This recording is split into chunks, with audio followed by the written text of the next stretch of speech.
नमस्कार, जय हिंद साथियों। मैं आशीष सांगे आपके अपने YouTube channel new commando defence academy Jaipur में स्वागत करता हूं। दोस्तों, आज की इस वीडियो में हम भारत की अंतर्राष्ट्रीय सीमा को समझने की कोशिश करेंगे। हम ये देखेंगे कि कितने ऐसे समुद्र हैं, सागर हैं जो भारत से जुड़े हैं। इसी के साथ कौन से ऐसे देश हैं जो भारत से जुड़े हुए हैं। हम ये देखेंगे कि भारत के कौन कौन से राज्य दूसरे देशों के साथ कितनी कितनी सीमाएं शेयर करते हैं और इसका पूरा राजनीतिक विवरण क्या होगा। इसको करने का फायदा ये है कि आपके दिमाग में एक पूरा राजनीतिक नक्शा फिक्स हो जाएगा और आप अपना आंसर ठीक तरीके से बना सकते हो। ठीक है, तो ज्यादा देर ना करते हुए हम शुरू करते हैं। देखिए, भारत से सागर भी जुड़े हैं, महासागर भी जुड़े हैं और देश भी जुड़े हैं।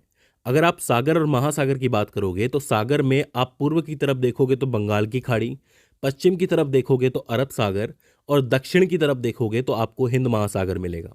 ये जो पूरा तटीय क्षेत्र है समुद्र का, वो तकरीबन 7,516.6 किलोमीटर का है।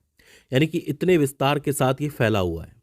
अच्छा, इसमें से भी जो भूमि भारत की मुख्य भूमि है, ये जो आपको दिख रही है, उसकी तट रेखा तकरीबन 6100 किलोमीटर है। और जो भारत के द्वीप हैं जैसे कि अंडमान निकोबार द्वीप समूह, इसके अलावा लक्षद्वीप इत्यादि, इन सब की तट रेखा 1197 किलोमीटर की। मतलब ये जो द्वीप समूह है ये भारत से थोड़ा दूर है, इसलिए इनकी तट रेखा थोड़ी सी अलग से कैलकुलेट की है। इसके अलावा भारत के जो 9 राज्य हैं जिसमें पश्चिम बंगाल, उड़ीसा, आंध्र प्रदेश, तमिलनाडु, केरल, कर्नाटका, गोवा, महाराष्ट्र और गुजरात सीधे सीधे समुद्र से जुड़े हुए हैं। और 4 ऐसे केंद्रीय शासित प्रदेश हैं जिसमें अंडमान निकोबार द्वीप समूह, लक्षद्वीप, पुदुचेरी और दमन व दीव हैं जो सीधे समुद्र से जुड़े हुए हैं। तो आपसे पूछा जा सकता है कि वो कौन से राज्य और केंद्र शासित प्रदेश हैं जो सीधे सीधे समुद्र के साथ अपनी तट सीमा शेयर करते हैं। समुद्र का सिस्टम आपको समझ में आया कि कौन से राज्य हैं और कौन से केंद्रीय शासित प्रदेश हैं। इसके बाद हम बात करते हैं पड़ोसी देशों की सीमाओं की। अब आप पड़ोसी देशों की बात कर रहे हो तो यूं तो 7 ऐसे देश हैं जिनके साथ भारत अपनी भूमिगत सीमा शेयर करता है, साझा करता है। लेकिन स्टूडेंट्स कंफ्यूज होकर के 8 लिखते हैं और ये जो कंफ्यूजन है ये बार बार होती है। क्यों होती है ये मैं आपको बाद में बताऊंगा। फिलहाल हम पड़ोसियों की बात कर लेते हैं। अब चूंकि बात पड़ोसियों की हो रही है तो सबसे पहले हमारे जहन में पाकिस्तान का नाम आएगा। पाकिस्तान और भारत की सीमा रेखा तकरीबन 3310 किलोमीटर लंबी है और ये दुनिया की सबसे जटिल सीमाओं में से एक है। इसे रेड क्लिफ सीमा के नाम से जाना जाता है और इसका निर्धारण 17 अगस्त 1947 को हुआ था। मैं आपको बता दूं कि भारत के 3 राज्य और 2 केंद्रीय शासित प्रदेश हैं जो पाकिस्तान से सीधे सीधे सीमा साझा करते हैं। इनमें जो राज्य है वो है पंजाब जो 547 किलोमीटर की सीमा साझा करता है, राजस्थान 1035 किलोमीटर, गुजरात 512 किलोमीटर। लद्दाख और जम्मू कश्मीर जो कि केंद्र शासित प्रदेश हैं वो संयुक्त रूप से 1216 किलोमीटर की सीमा पाकिस्तान के साथ शेयर करते हैं। तो कुल मिलाकर के ये 3 राज्य और 2 केंद्र शासित प्रदेश हो जाते हैं। इसके बाद दूसरा पड़ोसी है अफगानिस्तान जिसकी 106 किलोमीटर लंबी सीमा हमारे भारत से लगती है। लेकिन जिस एरिया से वो सीमा लगती है वो फिलहाल पाकिस्तान ऑक्यूपाइड कश्मीर के नाम से जाना जाता है। तो आप इतना याद रख सकते हैं कि पीओके की 106 किलोमीटर की सीमा अफगानिस्तान से लगती है। इसके बाद आता है हमारा सबसे इंपॉर्टेंट पड़ोसी जो कि है चीन। चीन की तकरीबन 3488 किलोमीटर लंबी सीमा जो है वो भारत के साथ लगती है। लेकिन दोनों देशों के बीच में सीमा को लेकर तनाव और अपने अपने मत हैं। चीन का कहना यह है कि उसकी जो सीमा है वो 2000 किलोमीटर लंबी है भारत के साथ, लेकिन भारत कहता है कि ये 3488 किलोमीटर है। इस सीमा में मुख्यतः अरुणाचल प्रदेश 1080 किलोमीटर की सीमा शेयर करता है, उत्तराखंड 463 किलोमीटर की, हिमाचल प्रदेश 345 किलोमीटर की और सिक्किम 220 किलोमीटर की। 31 अक्टूबर 2019 के बाद जहां लद्दाख को एक केंद्र शासित प्रदेश बनाया गया था तो उसकी 1597 किलोमीटर लंबी सीमा जो है वो चीन के साथ लगती है। इसीलिए इस सीमा के अंकों में थोड़ी बहुत दिक्कत होती ही रहती है। ठीक है, तो ज़्यादा टेंशन नहीं लेनी है।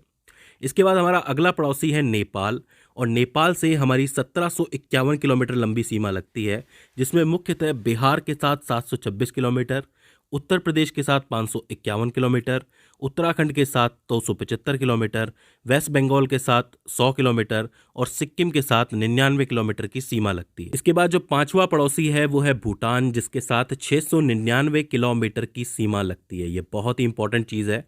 इसके अंदर असम की जो सीमा है वो 267 किलोमीटर की है, अरुणाचल प्रदेश की 217 किलोमीटर की, पश्चिम बंगाल की 183 किलोमीटर की और सिक्किम की 32 किलोमीटर की सीमा है भूटान के साथ। ठीक है, इसके बाद आता है बांग्लादेश।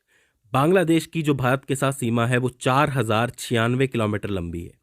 ये पूरी दुनिया में 5वीं सबसे लंबी बॉर्डर लाइन मानी जाती है, सबसे लंबी सीमा मानी जाती है। इसमें बहुत सारे राज्य शामिल हैं, जैसे कि वेस्ट बंगाल 2217 किलोमीटर। आपको पता है ये बंगाल का ही हिस्सा रही है एक टाइम पे। तो 2217 किलोमीटर की सीमा वेस्ट बंगाल के साथ है।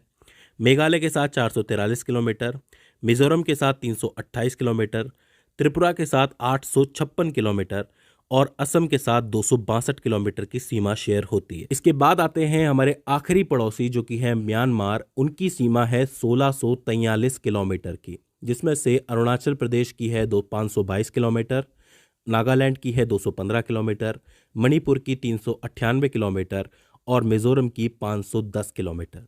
ये हो जाते हैं वो 7 देश जिनके साथ भारत अपनी ज़मीनी सीमा साझा करता है। अब जो 8वां देश है जिसके साथ कन्फ्यूज़न बच्चों को होता है वो है श्रीलंका। श्रीलंका हमारे पड़ोसी ज़रूर हैं, लेकिन श्रीलंका के साथ हम कोई ज़मीनी सीमा शेयर नहीं करते, क्योंकि आपको पता है कि श्रीलंका और भारत के बीच में एक समुद्र है, तो इसीलिए कोई ज़मीनी सीमा बनती नहीं है। और ये कन्फ्यूज़न लोगों के मन में बार बार आता है कि श्रीलंका भी तो हमारा पड़ोसी है। पड़ोसी तो है, लेकिन वो ज़मीनी पड़ोसी नहीं है। तो दोस्तों, ये हो जाते हैं वो 7 देश जिसके साथ भारत अपनी अंतर्राष्ट्रीय सीमा शेयर करता है। मुझे उम्मीद है कि आपको ये चीज़ समझ में आई होगी। अब आप ये कहेंगे कि क्या हमें ये नंबर्स याद रखने हैं? देखो, नंबर्स याद रखने में दिक्कत नहीं है, ये आपको धीरे धीरे करके याद भी हो जाएंगे 2-3 बार के अंदर। लेकिन मेन चीज़ ये है कि आपको एक नक्शा क्लियर होना चाहिए कि किसके साथ कितनी अंतर्राष्ट्रीय सीमा शेयर हो रही है। देखिए, राजनीतिक विज्ञान के किसी भी सवाल का जवाब बनाने के लिए अपने अड़ोसी पड़ोसी सीमा को देखना बहुत ज़रूरी हो जाता है। ठीक है, तो ये चीज़ आपको ज़रूर याद रखनी है। तो दोस्तों, मुझे उम्मीद है कि ये वीडियो आपके लिए हेल्पफुल साबित रही होगी। अगर इसके बाद भी इसके अंदर आपको कोई क्वेरी आती है, कोई दिक्कत आती है या फिर हमसे कोई गलती हो जाती है, तो आप हमें कमेंट सेक्शन में बता सकते हैं। तो दोस्तों, आज की इस वीडियो के अंदर बस इतना ही। See you.